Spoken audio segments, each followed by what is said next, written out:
Self-saving begins with radical self-honesty, a willingness to face the raw, uncomfortable truths you've been sidestepping. It's not about self-criticism or blame. It's about peeling back the layers of denial and avoidance to reveal what's really going on inside. The emotions you push down, the patterns you repeat, the fears you hide from, they all hold keys to your healing if you're willing to see them. This kind of honesty demands courage. It means asking yourself the difficult questions. What am I truly feeling beneath the surface? What needs am I ignoring? Where am I stuck in old habits or beliefs that no longer serve me? Without this clear-eyed reflection, change remains superficial, like painting over cracks without fixing the foundation. Radical self-honesty clears the fog that keeps you lost in old pain and confusion. It opens a direct path to growth by shining light on what needs attention, care, and transformation. When you meet your truth with compassion, you lay the groundwork for the deeper work of healing and self-empowerment. Before we get started, please note, this video is intended for informational and educational use only. It does not replace professional diagnosis or therapy. If you're struggling, consider speaking with a licensed mental health provider.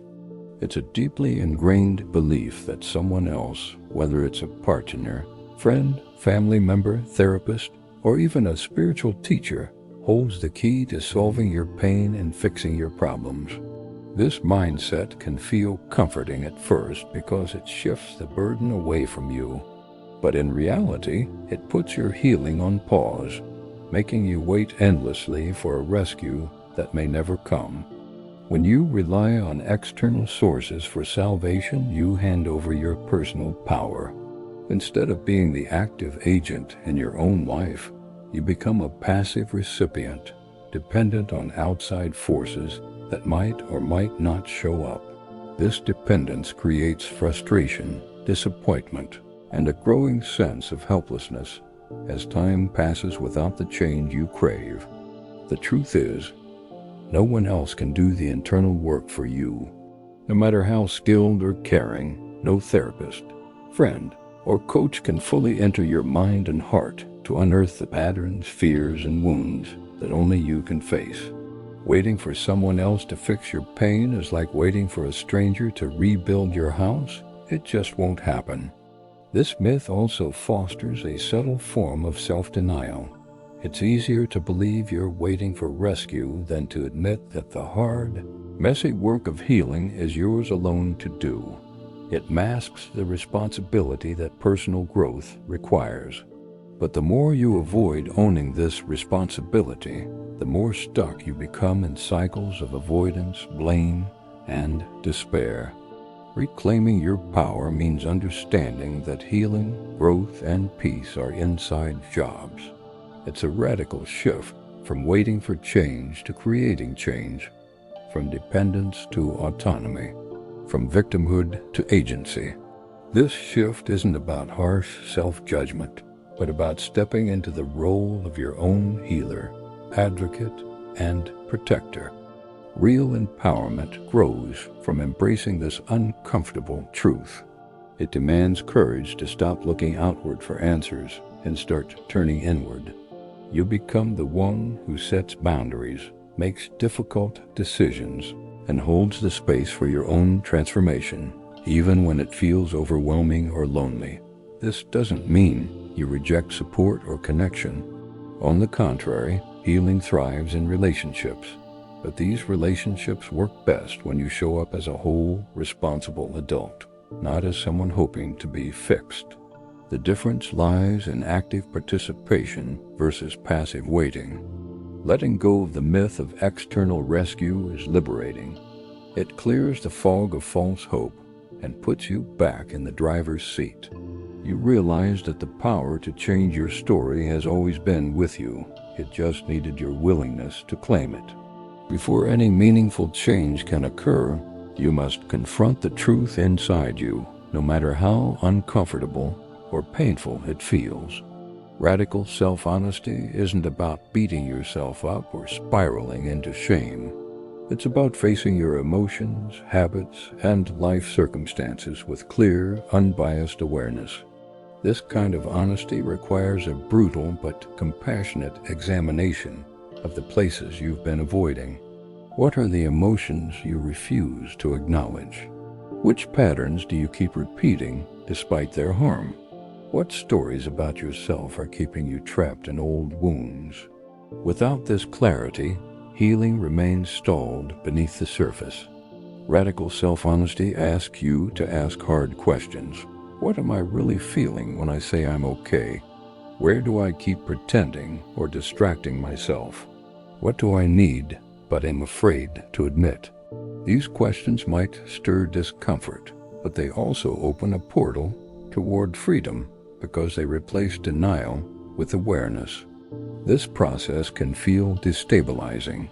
When you begin to dismantle long-held beliefs or confront suppressed pain, it's normal to experience emotional turbulence. But that turbulence is a sign you're moving toward integration rather than fragmentation, toward wholeness instead of avoidance. Self-honesty also means recognizing where you've been complicit in your own suffering. Sometimes it's easier to blame others or circumstances than to see how your choices have contributed to your current state. Owning your role without self-condemnation puts you back in control of your path forward. Importantly, this kind of honesty is rooted in compassion. It's not a cold, harsh glare, but a warm, steady light that illuminates your inner landscape.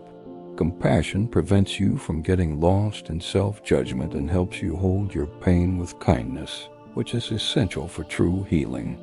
As you practice radical self-honesty, you begin to dismantle the illusions and defenses that have kept you stuck.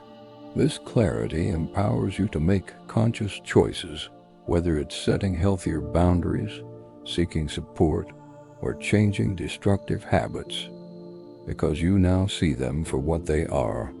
Self-saving through radical honesty is a gift you give yourself. It breaks the cycle of hiding and running and invites you to show up fully as flawed, wounded, and perfectly human.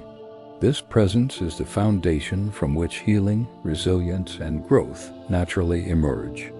Saving yourself isn't a dramatic event or overnight transformation.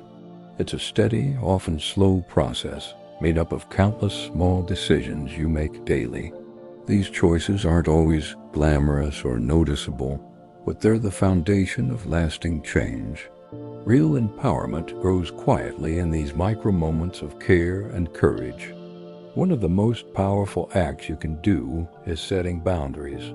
Saying no to what drains you and yes to what protects your well-being isn't selfish, it's essential.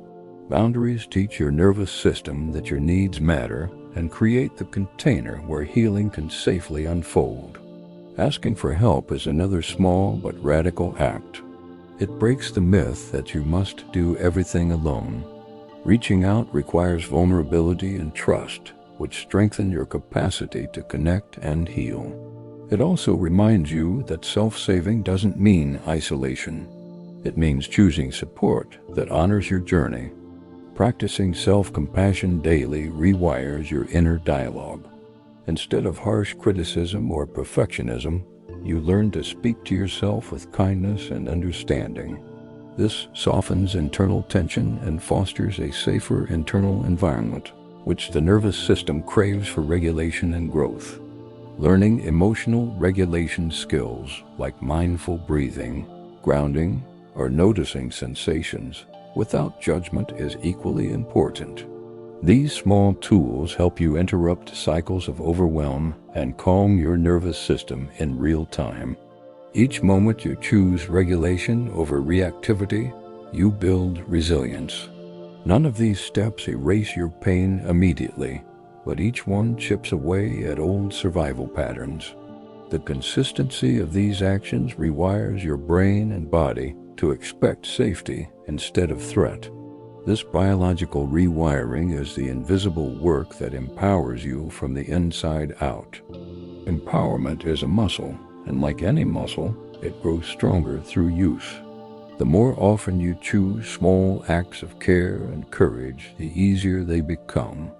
Over time, what once felt unfamiliar and difficult turns into your new default way of being. These small, consistent choices add up to a profound transformation. They create a steady momentum toward freedom, resilience, and peace. Empowerment isn't a destination you arrive at, it's the everyday journey you build, one deliberate, compassionate step at a time. Healing and growth are deeply personal journeys, but they don't happen in isolation.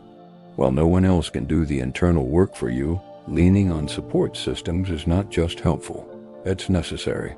True empowerment comes from the balance between taking ownership and knowing when to reach out. Seeking help doesn't mean you're weak or incapable. In fact, it's a sign of strength and self-awareness to recognize when you need guidance, perspective, or simply a listening ear. Therapists, support groups, mentors, or trusted friends can provide mirrors, tools, and safety that accelerate your healing. Support offers something essential, a container where your vulnerability is met with compassion rather than judgment. This container helps calm your nervous system, giving you the internal space to face your pain without being overwhelmed or re-traumatized. It's a stabilizing force that makes doing the hard inner work possible. But here's the crucial point. Support alone doesn't create transformation. It's only effective if you actively engage with it. Show up to sessions, practice what you learn, reflect honestly, and be willing to wrestle with discomfort. Without your participation, support remains external, a resource waiting to be used, not a solution in itself. Responsibility in this context means holding yourself accountable to your healing process. It means resisting the temptation to outsource your growth entirely to others or expect quick fixes. Real change demands commitment, curiosity, and courage from you every single day, regardless of how safe or difficult it feels. The relationship with support systems can also teach you valuable lessons about trust and connection, both with others and yourself. Learning to rely on healthy relationships without losing your autonomy is part of rebuilding resilience and rewiring survival patterns that once told you to go it alone. It's also important to recognize when support isn't helping, when a therapist, community, or friend isn't a good fit or becomes enabling. Part of taking responsibility is making conscious choices about who and what you let into your healing space. You are the gatekeeper of your progress. Support is the fuel that powers your journey, but you are the driver. The direction, speed, and commitment come from within. Embracing this balance between reaching out and owning your path. No one is coming to save you, and that's not a curse. It's the greatest gift you can receive. The responsibility to heal, grow, and transform lies within you. When you stop waiting for rescue and start stepping into your power, you reclaim your life on your own terms. This shift from passivity to action is the foundation of true freedom and resilience. It's not easy and it's not quick, but it is profoundly liberating. The path of saving yourself demands courage, patience, and relentless commitment. You will face discomfort, setbacks, and moments of doubt. But in owning your story and your healing, you'll discover a strength that no one else can give you. You'll realize that everything you need to move forward, clarity, courage, and peace, has been inside you all along. The hardest, most essential work you'll ever do is simply this: saving yourself.